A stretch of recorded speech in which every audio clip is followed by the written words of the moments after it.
Welcome in knowledge tricky. Knowledge tricky में आप सभी का स्वागत है। जिन्होंने भी चैनल को सब्सक्राइब नहीं किया है तो वो जल्दी से जाए और चैनल को सब्सक्राइब करें और टेलीग्राम पर फॉलो करें नॉलेज ट्रिकी को इसके पीडीएफ के लिए। तो चलते हैं, हम देर न करते हुए अपने क्वेश्चन की ओर चलते हैं। तो हमारा पहला क्वेश्चन कहता है पहला क्वेश्चन कहता है बहादुर शाह जफर के संदर्भ में कौन सा कथन असत्य है। बहादुर शाह जफर के कथन में संदर्भ में कौन सा कथन असत्य है।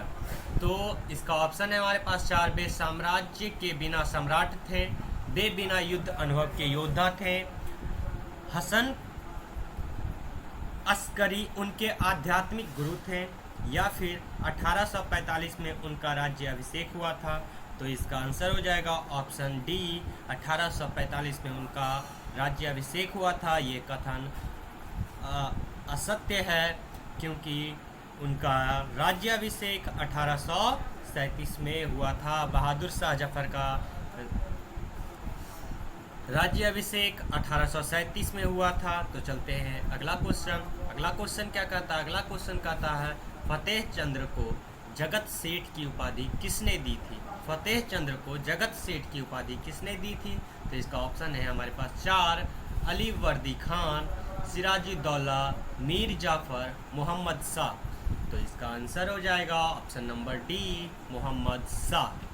तो देखते हैं, इसका नोट्स देख लेते हैं। नोट्स क्या कहता है? नोट्स कहता है फतेह चंद्र मानिक चंद्र के दस्तक पुत्र थे, मतलब 10वां पुत्र थे। उन्होंने मुगल सम्राट फर्रुखसियार से सेठ की उपाधि हासिल की। मुगल सम्राट मोहम्मद सेठ ने उन्हें जगत सेठ की उपाधि दी थी। उनको जगत सेठ की उपाधि किसने दी थी भाई? तो उनको जगत सेठ की उपाधि मोहम्मद सेठ ने दी थी। तो चलते हैं अगला क्वेश्चन। अगला क्वेश्चन क्या कहता है? अगला क्वेश्चन कहता है 1909 में गांधी जी द्वारा लिखित पुस्तक हिंद स्वराज किस भाषा में लिखी गई थी। तो इसका ऑप्शन है हमारे पास 4। हिंदी, उर्दू, गुजराती या फिर अंग्रेजी। इन 4 भाषाओं में महात्मा गांधी ने 1909 में हिंद स्वराज पुस्तक जो लिखी थी वो कौन सी भाषा में लिखी थी। तो वो भाषा थी गुजराती। गुजराती भाषा में लिखी थी। तो इसका नोट्स देख लेते हैं। नोट्स क्या कहता है? नोट्स कहता है यह पुस्तक 1909 में गांधी जी द्वारा गुजराती भाषा में लिखी गई। कब लिखी गई? 1909 में। कौन सी पुस्तक लिखी गई? हिंद स्वराज। कौन सी भाषा में लिखी गई? तो गुजराती भाषा में लिखी गई थी। यह पुस्तक उन्होंने स्वराज और आधुनिक सभ्यता पर प्रकाश डाला था। इस पुस्तक में उन्होंने स्वराज और आधुनिक सभ्यता पर प्रकाश डाला था।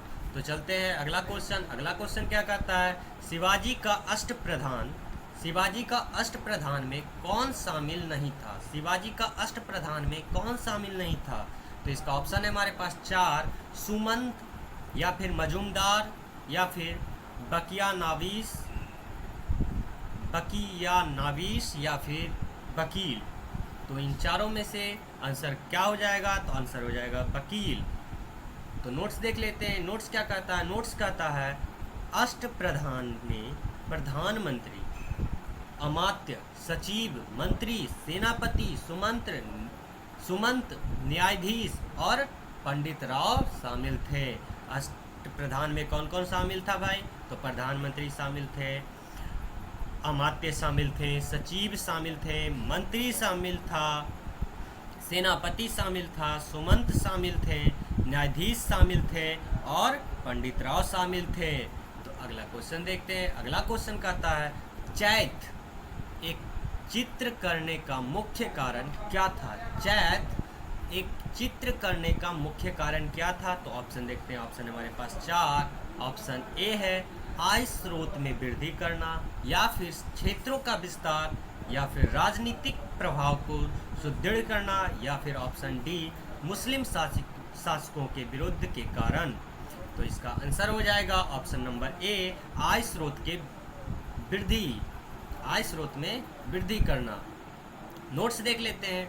नोट्स क्या कहता है? शिवाजी अपने नियंत्रण वाले क्षेत्रों से सरदेशमुखी और चैत एकत्रित किया करते थे। चैत्य किसी राज्य के कुल राजस्व एक चैत्य हिस्सा, जबकि सरदेशमुखी कुल आय का 10वां हिस्सा होता था।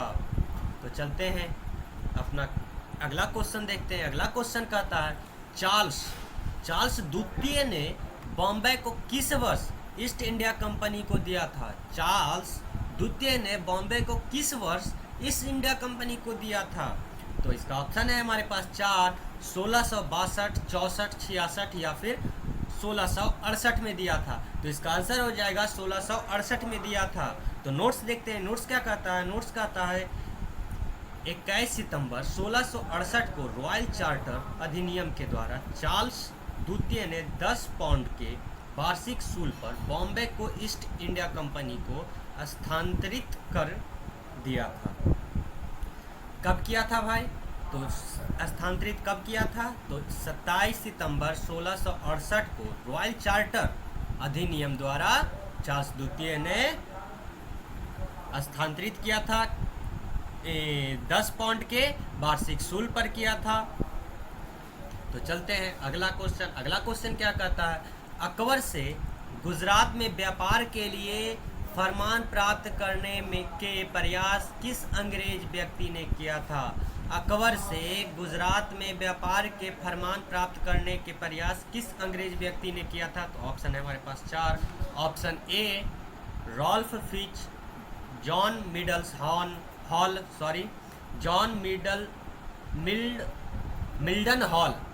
हॉल, सर थॉमस रो या फिर थॉमस स्टीफन्स। तो इसका आंसर हो जाएगा option number B John Mildenhall. तो इसका नोट्स देखते हैं। नोट्स क्या कहता है? नोट्स कहता है जॉन मिल्डन हॉल अंग्रेजी यात्रा था। वह अकबर से के कार्यकाल में भारत आया था। वह क्या था? अंग्रेजी यात्री था, मतलब अंग्रेज था। और वह किसके कार्यकाल में आया था? तो अकबर के कार्यकाल में आया था। तो अगला क्वेश्चन है डच सबसे पहले वर्तमान उड़ीसा में किस स्थान पर बसे? डच जो थे सबसे पहले वर्तमान के उड़ीसा में किस स्थान पर बसे थे? तो ऑप्शन है 4 कलकत्ता, वो तो होगा नहीं, चिनसुरा, पिपली, बालासोर। तो आंसर हो जाएगा पिपली। तो नोट्स देखते हैं। नोट्स क्या कहता है? डच सबसे पहले अंग्रेज उड़ीसा के पिपली में बसे, उसके पश्चात उन्होंने बालासोर के लिए पिपली को छोड़ दिया। फिर उसके बाद उन्होंने पिपली से कहाँ चले गए थे भाई? तो बालासोर में चले गए थे। कौन चले गए थे? तो डच समझ चले गए थे। तो किस संधि के द्वारा अंग्रेजों ने बंगाल, बिहार और उड़ीसा के दीवानी अधिकार प्राप्त किए? किस संधि के द्वारा अंग्रेजों ने बंगाल, बिहार और उड़ीसा के दीवानी अधिकार प्राप्त किए? तो इसका ऑप्शन है हमारे पास 4 अलीनगर, फैजाबाद, इलाहाबाद या फिर बनारस। तो इसका आंसर हो जाएगा ऑप्शन नंबर सी इलाहाबाद। तो नोट्स देखते हैं। नोट्स क्या कहता है? इलाहाबाद की संधि पर 16 अगस्त 1765 को हस्ताक्षर किए गए। कब किया गया था हस्ताक्षर? तो 16 अगस्त 1765 को हस्ताक्षर किए गए थे। यह बक्सर की लड़ाई का परिणाम था। यह किसका लड़ाई का परिणाम था तो भाई? तो बक्सर की लड़ाई। इस संधि के द्वारा अंग्रेजों को बंगाल, बिहार और उड़ीसा के दीवानी अधिकार प्राप्त हुए थे। तो चलते हैं अगला क्वेश्चन कहता है पेशवा ने अंग्रेजों की सहायक गठबंधन को किस संधि के द्वारा स्वीकार किया? पेशवा ने अंग्रेजों की सहायक गठबंधन को किस संधि के द्वारा स्वीकार किया? तो इसका ऑप्शन है हमारे पास 4 पुरंदर की संधि, बसाई की संधि, सालवाई की संधि या फिर सुरजी अर्जुन गांव की संधि। तो ऑप्शन है इसका आंसर हो जाएगा ऑप्शन नंबर बी बसाई की संधि।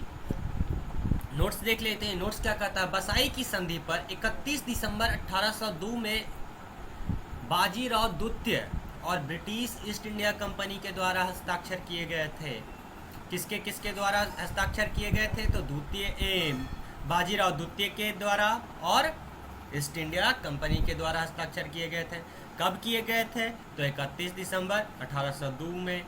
यह संधि पूना की लड़ाई के बाद की गई थी। यह संधि जो था किस लड़ाई के बाद किया गया था? तो पूना की संधि के बाद किया गया था। तो चलते हैं अगला क्वेश्चन क्या कहता है? अगला क्वेश्चन कहता है अंग्रेजों की सहायक गठबंधन अंग्रेजों की सहायक गठबंधन की नीति का पहला शिकार कौन बना? अंग्रेजों की सहायक गठबंधन नीति का पहला शिकार कौन बना था भाई?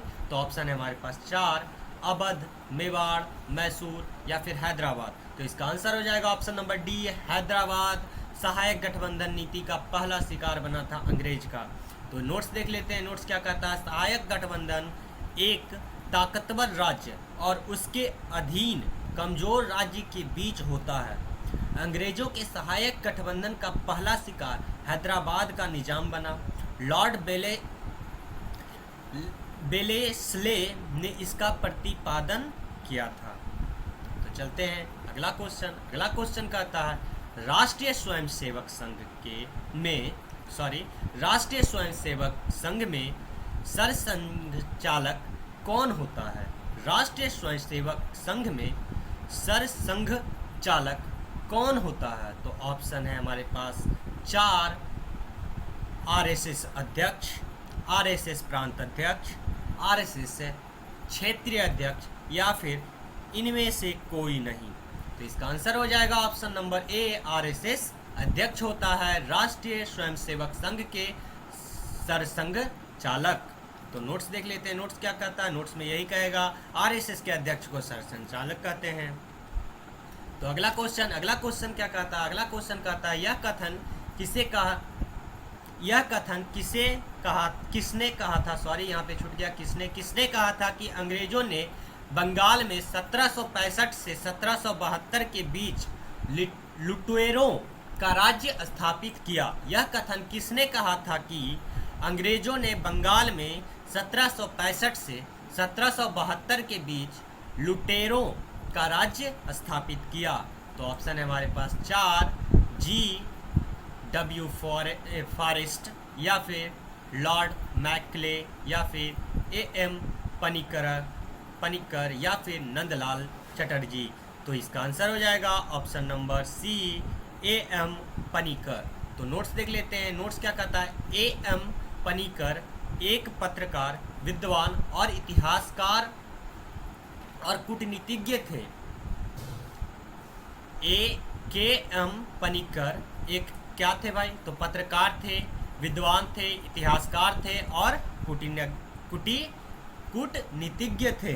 उपरोक्त कथन उन्होंने 1780 के दशक में ब्रिटिश के बारे में लिखा था।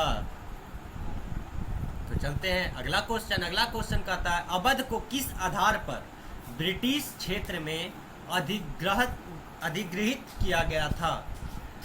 अवध को किस आधार पर ब्रिटिश क्षेत्र में अधिग्रहित किया गया था? तो इसका ऑप्शन है 4, व्यापगत का सिद्धांत या फिर कथित कुशासन या फिर इसका ऑप्शन नंबर सी, अनुदान का भुगतान न करने के कारण या फिर ऑप्शन नंबर डी, विदेशी शक्तियों के साथ संपर्क। तो इसका आंसर हो जाएगा ऑप्शन नंबर बी, कथित कुशासन। तो इसका नोट्स देख लेते हैं, नोट्स क्या कहता है। नोट्स कहता है अवध एकमात्र ऐसी भारतीय रियासत थी जिसका अधिग्रहण कथित कुशासन के आधार पर किया गया था। अवध पर फरवरी 1856 में कब्जा किया गया था। अवध पर कब कब्जा किया गया था? तो 1856 में कब्जा किया गया था। तो चलते हैं अगला क्वेश्चन क्या कहता है। अगला क्वेश्चन कहता है निम्नलिखित में से किस देशी रियासत को व्यापगत के सिद्धांत के अंतर्गत अधिग्रहित नहीं किया गया था? निम्नलिखित में से किस देशी रियासत को व्यापगत के सिद्धांत के अंतर्गत अधिग्रहित नहीं किया गया था? तो इसका ऑप्शन है हमारे पास 4, सतारा, पंजाब, झांसी या फिर करौली। तो इसका आंसर हो जाएगा ऑप्शन नंबर बी, पंजाब। तो नोट्स देखते हैं, नोट्स क्या कहता है। व्यापगत सिद्धांत के तहत सतारा, संबलपुर, करौली और झांसी को अधिग्रहण किया गया था। यह सिद्धांत लॉर्ड डलहौजी द्वारा प्रतिपादित किया गया था। यह सिद्धांत किसके द्वारा लागू किया गया था भाई? तो लॉर्ड डलहौजी के द्वारा। तो चलते हैं अगला क्वेश्चन कहता है निम्नलिखित में से किस विधेयक के द्वारा ब्रिटिश ईस्ट इंडिया कंपनी की व्यापारिक गतिविधियां समाप्त कर दी गई। निम्नलिखित में से किस विधेयक के द्वारा ब्रिटिश ईस्ट इंडिया कंपनी की व्यापारिक गतिविधियां समाप्त कर दी गई थी? तो ऑप्शन है हमारे पास 4, पीटर्स इंडिया एक्ट 1784, चार्टर अधिनियम 1833, चार्टर अधिनियम 1813 या फिर भारत सरकार अधिनियम 1858। तो इसका आंसर हो जाएगा ऑप्शन नंबर बी, चार्टर अधिनियम 1833। तो नोट्स क्या कहता है, नोट्स देख लेते हैं। चार्टर अधिनियम 1833 के द्वारा भारतीय कानूनों को कूटीकृत करने का प्रयास किया गया। इसके द्वारा बंगाल के गवर्नर जनरल को भारत का गवर्नर जनरल बनाया गया। इस अधिनियम के द्वारा ईस्ट इंडिया कंपनी के व्यापारिक एकाधिकार को भी समाप्त किया गया था। तो चलते हैं अगला क्वेश्चन। अगला क्वेश्चन का था राजस्व बंदोबस्त की महलबाड़ी व्यवस्था की शुरुआत किस स्थान से हुई? राजस्व बंदोबस्त की महलबाड़ी व्यवस्था की शुरुआत किस स्थान से हुई? तो ऑप्शन है हमारे पास 4, बंगाल, बॉम्बे, मद्रास या फिर उत्तर पश्चिमी प्रांत। तो इसका आंसर हो जाएगा ऑप्शन डी, उत्तर पश्चिमी प्रांत। तो नोट्स देख लेते हैं। नोट्स क्या कहता है? नोट्स कहता है भू राजस्व की स्थायी बंदोबस्त बंगाल, बिहार, उड़ीसा के लॉर्ड कॉर्नवालिस द्वारा शुरू किया गया था। रैयतबाड़ी की शुरुआत बॉम्बे और मद्रास ने की गई थी, जबकि महलबाड़ी की शुरुआत उत्तर पश्चिमी प्रांत पंजाब, दिल्ली, मध्य भारत और उत्तर प्रदेश में हुई थी, कहें या हुआ था। तो अगला क्वेश्चन कहते हैं 1857 के विद्रोह का सर्वाधिक प्रभाव किस राज्य में था? 1857 के विद्रोह का सर्वाधिक प्रभाव किस राज्य में था? तो ऑप्शन है हमारे पास 4, पंजाब, महाराष्ट्र, अवध या फिर मद्रास। तो इसका आंसर हो जाएगा ऑप्शन नंबर सी, अवध। तो इसका नोट्स देखते हैं। नोट्स क्या कहता है? 1857 के विद्रोह के दौरान अवध आंदोलन का प्रमुख केंद्र था। 1857 के विद्रोह के दौरान अवध आंदोलन का प्रमुख केंद्र था। अवध का अधिग्रहण भारत के गवर्नर जनरल लॉर्ड डलहौजी द्वारा 1856 में किया गया था। विद्रोह के दौरान बेगम हजरत महल ने अवध से नेतृत्व किया। कौन किया था नेतृत्व भाई इस विद्रोह के दौरान? तो बेगम हजरत महल के अवध से नेतृत्व किया। तो चलते हैं अगला क्वेश्चन क्या कहता है? अगला क्वेश्चन कहता है बंगाल के विभाजन को किसने रद्द किया था? बंगाल का जो विभाजन था उसे किसने रद्द किया था? तो ऑप्शन है हमारे पास 4। ऑप्शन 1 है Lord Curzon, Lord Minto, Lord Hardinge या फिर लॉर्ड चेम्सफोर्ड। तो इसका आंसर हो जाएगा option C, Lord Hardinge. Lord Hardinge ने बंगाल के विभाजन को रद्द किया था। तो इसका नोट्स देख लेते हैं। बंगाल के विभाजन की घोषणा 19 जुलाई 1905 को की गई थी। बंगाल की विभाजन की घोषणा 19 जुलाई 1905 को की गई थी, जबकि विभाजन 16 अक्टूबर को हुआ था। जुलाई में इसका विभाजन का घोषणा हुआ था, लेकिन विभाजन 16 अक्टूबर को हुआ था।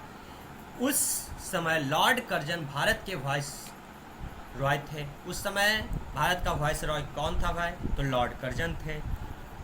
लॉर्ड हार्डिंग ने 1911 में बंगाल के विभाजन को रद्द किया था। उसके बाद बंगाल का विभाजन रद्द कब हुआ था भाई? तो 1911 में बंगाल के विभाजन को रद्द किया गया था। कौन किया था भाई?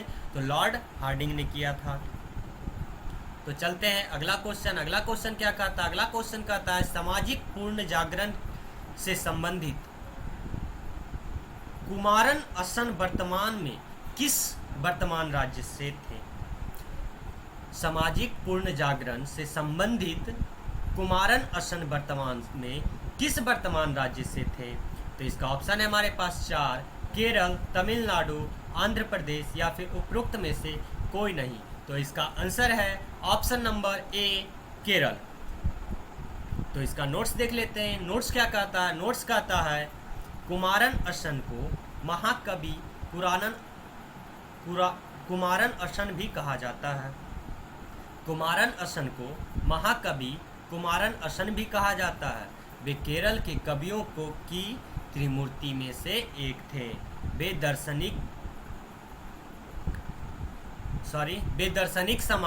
दार्शनिक और समाज सुधारक और श्री नारायण गुरु के शिष्य थे। वो किन के शिष्य थे भाई? तो श्री नारायण गुरु के शिष्य थे। तो इसी के साथ जिन्होंने भी नॉलेज ट्रिकी को सब्सक्राइब नहीं किया है वो जल्दी से जाएं और चैनल को सब्सक्राइब करें। और जिन्हें भी इसका PDF चाहिए वो टेलीग्राम पर जाएं और टेलीग्राम पर सर्च करें नॉलेज और tricky.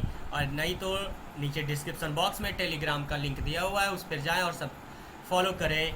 Thank you for watching video.